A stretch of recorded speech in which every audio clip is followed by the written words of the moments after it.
real job when I was still a teenager was doing data entry as an office temp for the NHS. Technically, I worked for a private temp agency who were hired by the NHS, but it was my job to take paper copies of patient records and type them into the computer. I was usually hired during a busy period to clear a big stack of papers, and then after a few weeks I'd be moved to a different department, maybe in a different hospital. Thing is, people only requested a temp when the records piled up too high for them to handle. And the process of requesting and arranging one took a couple of weeks. So by the time I got there, they'd usually managed to clear the backlog themselves. My boss was some agency dude on the phone who I'd never met. So to be clear, a leftist is complaining that government inefficiency in their healthcare system and the government-run single-payer healthcare system in the UK was so inefficient that he had a job that was useless. Yeah, doing absolutely nothing. Got him! What? Ladies and gentlemen, we got him.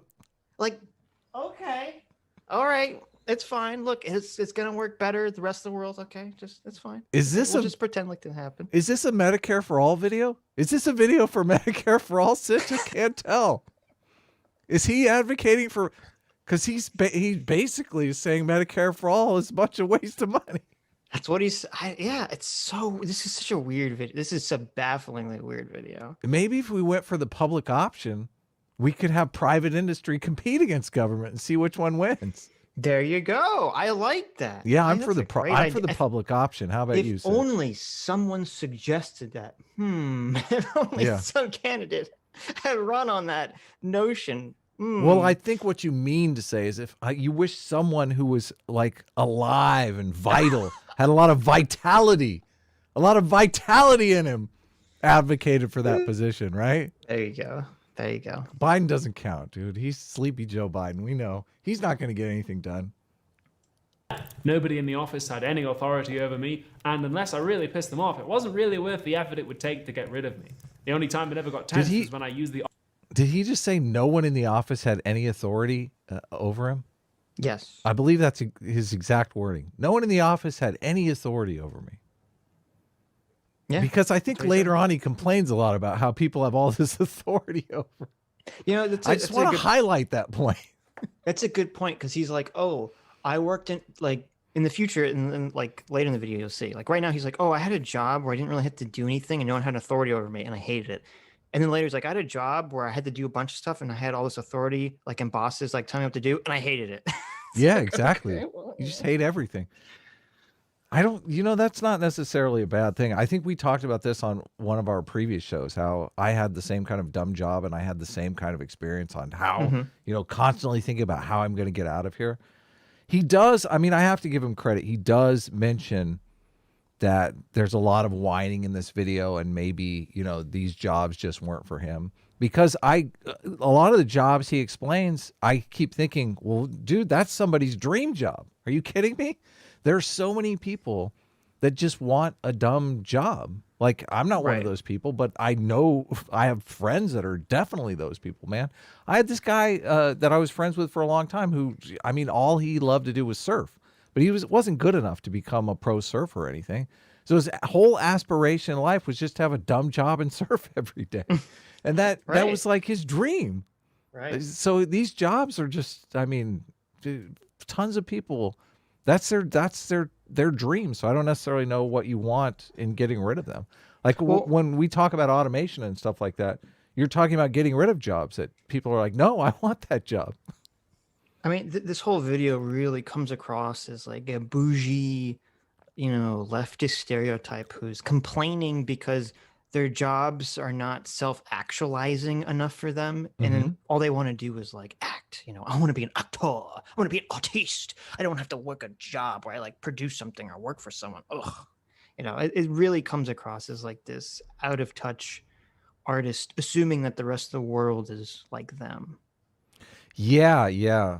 I mean, this is why people go into things like STEM and, law and medicine, is to have jobs that are fulfilling and self-actualizing.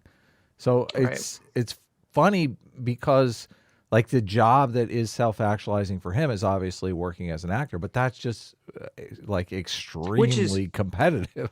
Right, which is fine. There's nothing wrong with that whatsoever. But the notion that he thinks every menial job, not even no menial, every like, I don't know what you'd call them, every, data entry job, every job working as a waiter or working in a bar, like obviously not every job in the world is going to give you, spiritual enlightenment for doing them. And yet they still have to be done. So it's weird to hear him just harp and whine about everything and provide no real solutions or alternatives other than communism, I guess. Yeah, and he tacitly kind of talks about that a bit, but we'll go on. Let's let him continue a bit. Office microwave to make fish soup, which in fairness was a dick move. So most of the time I was paid to sit around doing literally nothing. And you might think that's... And that's why you should have government-run healthcare. Thank you. This has been Philosophy Tube. I bet his nickname at work was Fish Soup. What do you think? Any guy who does that, walks into the break room and like heats up fish soup, his nickname's Fish Soup forever. Fish stank. Exactly. Oh, fish what's up? Coming through. Fish Soup is here. It's even worse because he's a fucking... he was a temp that didn't do shit on top of it either. So it's like, fuck this guy.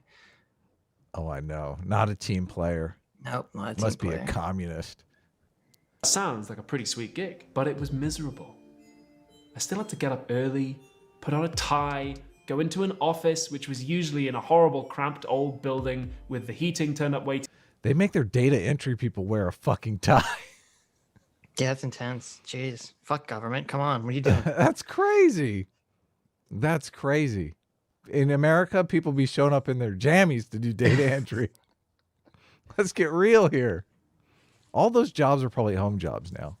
Well, yeah, now because of COVID, sure. Have you worked in a restaurant before? Have you done any restaurant work? I haven't worked in a restaurant, no. Really? Oh, man. I had a blast working in a restaurant. I worked in a restaurant when I lived in New Orleans. Oh, God, that was so much fun. That was so much fun. Oh, one of the bartenders told me a story about your buddy OJ showing up. OJ showed up at the restaurant one night, stayed all night long, like way past everyone leaving, snorted like an 8-ball of cocaine, drank all night, never paid for any drinks or anything. Oh my God. Yeah, exactly. Exactly. Oh man.